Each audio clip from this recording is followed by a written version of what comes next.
உலகையாளும் உமையவளே, அருள் தரும் ஆடி, கண் போல காப்பவளே, உன்னை அழைத்தோம் வாரும் அம்மா.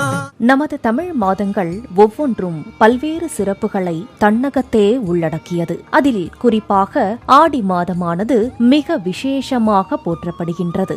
ஆம், ஆடி மாதம் ஆன்மீக மாதம் மட்டுமல்ல, அது அம்பாளுக்கு உகந்த புனித மாதமாகும். ஆகையால்தான் கிராமம் முதல் நகரம் வரையுள்ள அனைத்து அம்மன் கோயில்களிலும் ஆடி மாதத்தில் திருவிழாக்கள் கொண்டாடப்படுகின்றன. நமது பண்பாட்டில் சிறப்புமிக்க ஆடி திருவிழாவில் எண்ணற்ற ஐதீகங்கள் கடைபிடிக்கப்படுகின்றன.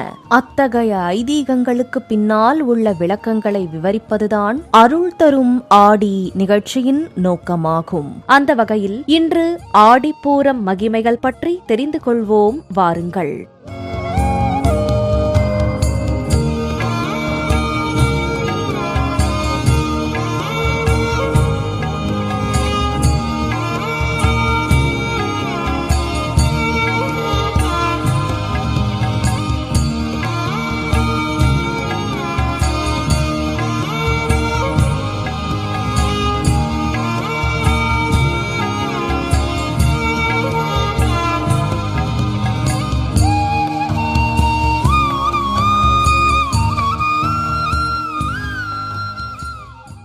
அற்புதமான ஆடி மாதத்தில் சிறப்புமிக்க நாட்கள் எண்ணற்றவை உள்ளன. அதில் ஆடிப்பூரம் எனும் நாள் போற்றத்தக்க பொன்னாளாகும். ஆம், அகிலத்தை காக்கும் அம்பிகை அவதரித்த நன்னாள் ஆடிப்பூரமாகும். ஆடி மாதத்தில் வரும் பூரம் நட்சத்திர நாளை ஆடிப்பூரம் என்ற திருப்பெயரில் அனைத்து அம்மன் ஆலயங்களிலும் வெகு விமரிசையாக கொண்டாடுவர். உலக மக்களை காப்பதற்காக அம்பாள் சக்தியாக உருவெடுத்த தினம் ஆடிப்பூரம் என்பது சிறப்பென்றால், கண்ணபிரானுடன் இரண்டர கலந்த சூடிக் கொடுத்த சுடற்கொடி ஆண்டாள் நாச்சியார் அவதரித்த தினமும் ஆடிப்பூரம் என்பது சிறப்பிலும் சிறப்பாகும். ஆண்டாள் நாச்சியார் அவதார தலமான ஸ்ரீவில்லிபுத்தூரில் ஆடிப்பூரம் விழா 10 நாள் உற்சவமாக கொண்டாடப்படும். குறிப்பாக ஆடிப்பூரம் தினத்தன்று ஆண்டாள் ரெங்கமன்னாருடன் தேரில் உலா வருவார். இந்த அற்புதமான காட்சியை தரிசனம் செய்தாலே நம் பாவங்கள் நீங்கி புண்ணியம் சேரும் என்பது தொன் நம்பிக்கை. ஆகவே ஆடிப்பூரம் திருநாள் சைவ ஆலயங்கள் மட்டுமல்லாமல் வைணவ ஆலயங்களிலும் சிறப்பாக கொண்டாடப்படுகிறது.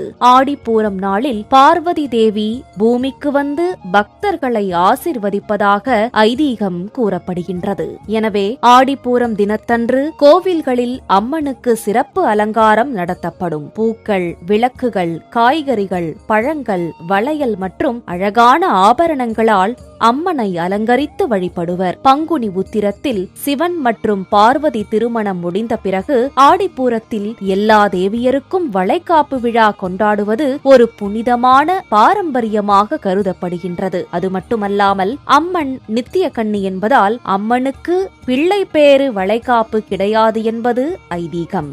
அதற்காக ஆடிப்பூரம் அன்றைக்கு அம்மனுக்கு வளையல் அணிவித்து வளைகாப்பு தினமாக கொண்டாடப்படுகிறது. ஆடிப்பூரம் நன்னாளில் அம்பாளுக்கு கண்ணாடி வளையல்களால் அலங்காரம் செய்வார்கள். இந்த நாளில் அம்மனுக்கு வளையல் வாங்கி கொடுத்தால் வீட்டில் செல்வம் பெருகும் என்பது நம்பிக்கை. அதேபோல் அம்மனுக்கு அணிவித்த பிறகு பிரசாதமாக கொடுக்கப்படும் வளையல்களை அணிந்து கொண்டால் பெண்களுக்கு விரைவில் திருமண பாக்கியம், குழந்தை பாக்கியம், சுபிட்சமான வாழ்க்கை அமையும் என ஆன்மீக பெரியோர்கள் கூறுகின்றனர். அம்மனுக்கு வளையல் உள்ளிட்ட மங்கள பொருட்கள் வாங்கி கொடுத்து வழிபட்டால் வாழ்வில் பல அதிசயங்கள் நடைபெறும் என்பது நம்பிக்கை.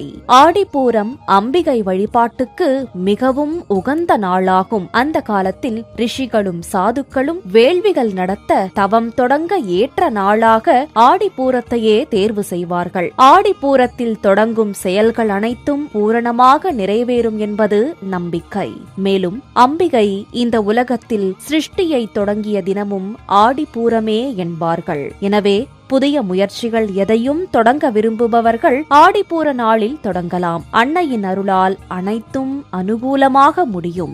ஆதியில் அன்னை ஆடிப்பூர நாளிலேயே அவதரித்தாள் என்கின்றன ஞான நூல்கள். அதனால்தான் ஆடி மாதமே அம்மன் மாதமாக கொண்டாடப்படுகின்றது. அதிலும் ஆடிப்பூரம் அற்புதமான தினமாகும். அனைத்து நலன்களையும் நமக்கு அள்ளித்தரும் அருள் நிறைந்த தினமாகும். ஆடிப்பூர நன்னாளில் அம்மனை வணங்கிடுவோம். அண்டமெல்லாம் காத்திடும் அவள் தாள் பணிந்திடுவோம். ஓம் சக்தி. உலகையாளும் உமையவளே, அருள் தரும் ஆடி, கண் போல காப்பவளே, உன்னை அழைத்தோம் வாரும் அம்மா.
சிவப்பு நிறத்திலே